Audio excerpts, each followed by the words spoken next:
When the horrendous situation created by two warring communities in Manipur appears to be more or less under control, there comes another similar situation in Haryana. What does this all mean? Is there some internal or external divisive forces at play to disintegrate India, which has by now achieved a respectable place in the international arena? Are these forces using mob violence as a tool against the government and the nation? On the basis of its large population, economic growth, and military capabilities, India is the fourth most powerful country in the world. So definitely we can expect a big game plan being charted out somewhere clandestinely to ruin India.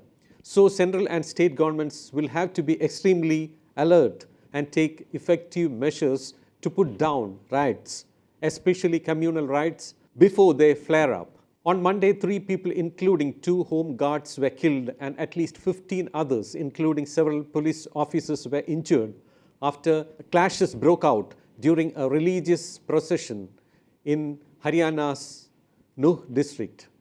Officials said the violence broke out after a mob attempted to stop a Vishwa Hindu Parishad procession, pelting stones and setting cars ablaze. Now, who were those sponsored criminals in the mob who sparked the violence?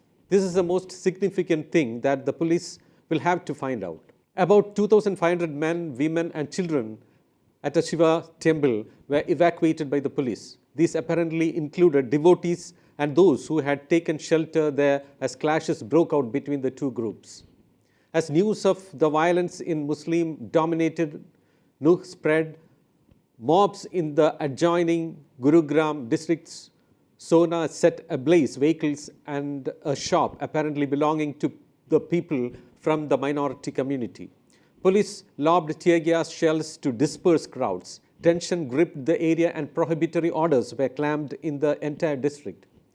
Mobile internet services have been suspended till Wednesday, that is August 2nd, to contain the intense communal tension. Additional forces from neighboring districts were deployed. Forces were also being sent by helicopters. Police later said the situation was under control and that some people were arrested in connection with the incident. Let's see what triggered the clashes in Nuh.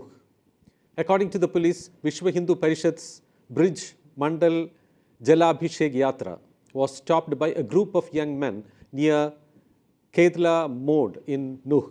Stones were pelted at the spot and at least 4 cars in the procession were set on fire. People in the procession hurled stones back at the youths who had stopped them and the violence ensued. The yatra was flagged off earlier from Gurugram's civil lines by BJP District President Gargi Kakkar. A police contingent was deployed with the procession. According to some reports, the trigger for the clash was an objectionable video posted on social media by a Bajrang Dal activist in Ballabghar. There were also reports that Monu Manesar, a cow vigilante booked earlier for the murder of 2 Muslim men whose charred bodies were found in the Bhiwani district in February, was supposed to join the procession. The vigilante, however, told PTI that he did not participate on the advice of the VHP, which feared that his presence would spark tension. There were also threats on Twitter daring him to come to Nuh. Meanwhile, an alert was sounded in Rajasthan's Bharatpur district following violence in Nuh. The vigil was intensified in the district and social media was being monitored. All checkposts in areas sharing the border with Haryana are being manned. The quick steps taken by the governments of Haryana and Rajasthan look positive. It would be better if the centre and courts also keep a close watch on the developments and step in if necessary.